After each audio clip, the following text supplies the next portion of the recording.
نحمد و نصلی علی رسولہ الکریم اما بعد اعوذ باللہ من الشیطان الرجیم بسم اللہ الرحمن الرحیم ان اللہ لا یغفر ان یشرک بہ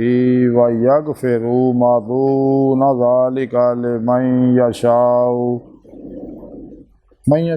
ومن یشرک باللہ فقد افتری اثما عظیما صدق اللہ مولانا العظیم و صدق رسولہ النبی الکریم لا الہ الا اللہ محمد رسول اللہ قرۃ عین بک یا رسول اللہ صلی اللہ علیہ وآلہ وسلم لبیک قد وحید لبیک لبیک یا غوث اعظم لبیک لبیک یا حسین لبیک لبیک یا رسول اللہ لبیک لبیک اللہم لبیک ازل تو لے کے اب تک اللہ سونے دی بے حد حمد و ثنا اللہ دے پیارے حبیب تے بے شمار درود و سلام تو بعد قابل صد احترام معزز سامعین آج دے درس تصوف دے اندر شرک دے بارے ذکر کریں گے۔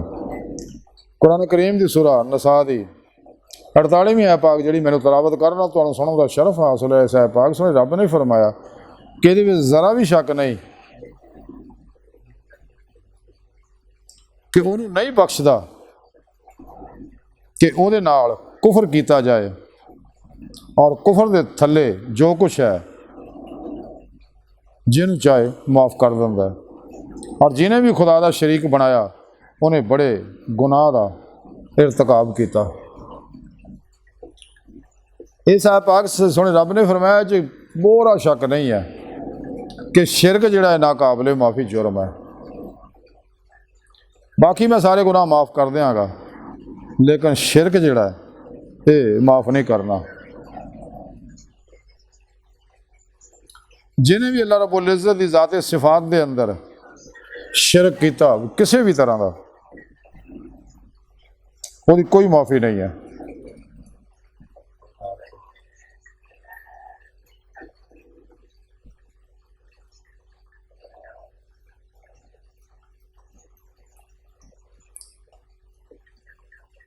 رسالہ قشیریہ اندر لکھیا ہے، امام قشیری رحمۃ اللہ لکھتے کہ فضیل بن عیاض رحمۃ اللہ علیہ فرمایا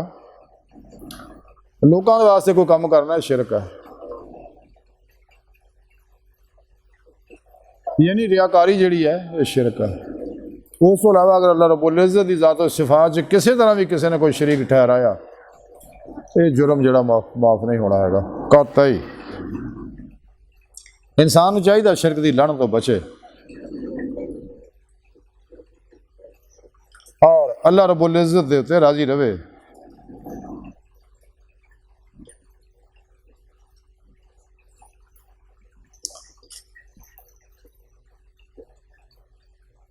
آج دی ساری گفتگو کا خلاصہ یہ ہے کہ سانو چاہیے شرک دی لعنت تو بچیے تے جس مقصد واسطے اللہ نے پیدا کیتا دے مولا دی نعمت حاصل کرنے واسطے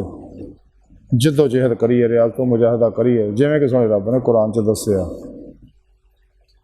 تے اللہ سونے دی بارگاہ تے دی گہرائیاں دعا اللہ سونا استا بڑے حقیر پر تقصیر ماڑے کمزور کم علم عاجز مسکین بے سہارا انسان سوائے تیرے پیشوا تیرے پیارے حبیب صلی اللہ علیہ وسلم دے تیری سونی پاک ذات دے ساڈا کوئی سہارا نہیں، سانو دنیا قبر اور آخرت سارا عطا فرمائے، اپنے دائمی داد دی نعمت عظمی دولت کبریٰ عطا فرمائے اللہ بس تے باقی سب ہوسا وما علینا الا البلاغ المبین۔